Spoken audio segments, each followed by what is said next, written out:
नमस्कार, समाचार भारत 24 में आपका स्वागत है। मैं हूं आपकी सतंकिता। चलिए पढ़ते हैं मुख्य खबर की ओर। मृतक प्रधान आरक्षक प्रिंस गर्ग को गोली लगने के बाद सबसे पहले सपना से रीवा के संजय गांधी अस्पताल लाया गया, जहां से देर रात विभाग के ही जिम्मेदारों की सलाह पर रीवा के ही प्राइवेट अस्पताल मिनर्वा हॉस्पिटल में शिफ्ट किया गया। परिजनों के मुताबिक मिनर्वा अस्पताल में तकरीबन एक सप्ताह तक घायल का उपचार चला, जिस बीच तीन बार सिटी स्कैन सहित कई तरह की जांचें की गई और हर बार डॉक्टर्स ने घायल के शरीर में गोली न होने का दावा किया। परिजनों का आरोप है कि हद तो तब हो गई जब मिनर्वा अस्पताल प्रबंधन और डॉक्टर्स परिजनों को बार बार यही आश्वासन देते रहे कि घायल पूरी तरह से ठीक है, लेकिन कुछ ही दिनों बाद घायल के शरीर सहित अंदरूनी हिस्सों ने काम करना बंद कर दिया और ऐसे में मिनर्वा अस्पताल के डॉक्टरों ने हाथ खड़े कर दिए, जिसके बाद परिजनों द्वारा एयरलिफ्ट की मदद से दिल्ली के मैक्स अस्पताल ले गए, लेकिन तब तक काफी देर हो चुकी थी क्योंकि तब तक घायल का ब्रेन डेड हो चुका था। परिजनों ने बताया कि दिल्ली मैक्स हॉस्पिटल के डॉक्टर्स ने रीवा में किए गए उपचार को गलत बताया। मैक्स अस्पताल के डॉक्टर्स का कहना था कि शरीर के अंदर धंसे छर्रे की वजह से इन्फेक्शन फैल चुका था, जो हेड कांस्टेबल की मौत का कारण बन गया।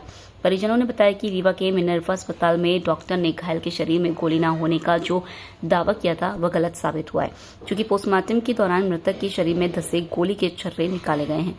फिलहाल हेड कांस्टेबल के परिजनों ने उनकी मौत का जिम्मेदार मिनर्वा अस्पताल को ठहराया है और अस्पताल प्रबंधन सहित डॉक्टर के खिलाफ कार्रवाई की मांग को लेकर आज कलेक्टर से शिकायत भी की है।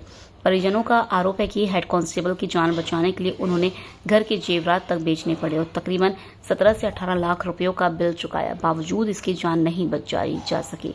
फिलहाल दिल्ली में हुए पीएम रिपोर्ट से हुए खुलासे के बाद न सिर्फ परिजन हैरान है, बल्कि मिनर्वा अस्पताल में उपचार सुविधा की पोल खोल कर रख दी है। हेड कांस्टेबल की मौत पर उनके साले ने मिनर्वा अस्पताल को सिर्फ और सिर्फ उपचार के नाम पर लूट का अस्पताल बताया है, जिसके खिलाफ कार्रवाई करने सहित अस्पताल को बंद कराने की मांग की है। साथ ही इस पूरे मामले को लेकर शिकायती पत्र आज कलेक्ट्रेट कार्यालय में दिया गया है। किस मामले में क्या कलेक्टर महोदय को ज्ञापन देना है, क्या शिकायत लेके आए? मेरा नाम विनीत दुबे है। प्रधान आरक्षक प्रिंस गर्ग जो जैतवाड़ा थाने में पदस्थ थे, वो मेरे जीजा जी थे। 29 अप्रैल को रात में एक अपराधी द्वारा उनके ऊपर गोली चलाई गई, जिसमें उनकी मौत हो गई है ना। और अब हम 29 तारीख की रात में ही डिस्ट्रिक्ट अस्पताल सतना में उनको इलाज के लिए ले गए। उनके बस में उनकी चीज़ें नहीं थी, उन्होंने सीधे संजय गांधी रेफर कर दिया। संजय गांधी आने के बाद डॉक्टर ने 5-6 घंटे यहाँ पे देखा, तो डॉक्टर ने बोला कि हालत गंभीर है, आप इनको ले जाइए। हम वहाँ से मिनर्वा अस्पताल लेके गए उनको।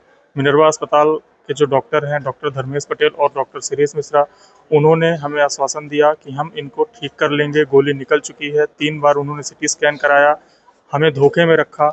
हमारे मतलब कहना चाहिए कि मतलब इतना ज़्यादा हमारा ब्रेन वॉश कर दिया कि हम लोग निश्चिंत हो गए कि हमारा मरीज ठीक हो जाएगा। 1 हफ्ते तक उन्होंने उन्हें वेंटिलेटर एनेस्थीसिया पे रखा, लेकिन उनका इलाज नहीं कर पाए। लास्ट में उन्होंने हाथ खड़े कर लिए। 7 तारीख को हम लोग 7 मई को हम लोग एयर एम्बुलेंस से उनको दिल्ली मैक्स ले गए। जब वहाँ पहुँचे तो वहाँ के डॉक्टर ने बताया कि ये ऑलरेडी डेड हो चुके हैं। ब्रेन डेड हो चुके हैं, इनका किडनी डैमेज हो चुका है। जहाँ पे आप उपचार करवा रहे थे वहाँ पे इनका गलत तरीके से उपचार हुआ है। रीवा की मिनर्वा अस्पताल जो है वो टोटल लूट का अड्डा है। यहाँ सिर्फ और सिर्फ लूट हो रही है और कुछ नहीं। इलाज के नाम पे धोखा हो रहा है और लूट हो रही है।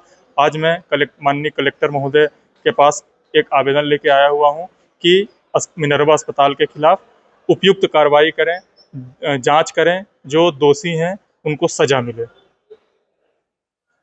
आप हमारे चैनल समाचार भारत 24 को लाइक, शेयर, सब्सक्राइब करें। साथ ही ऐसी ताजा तरीन खबरों को देखने के लिए देखते रहें समाचार भारत 24, हर पल हर खबर।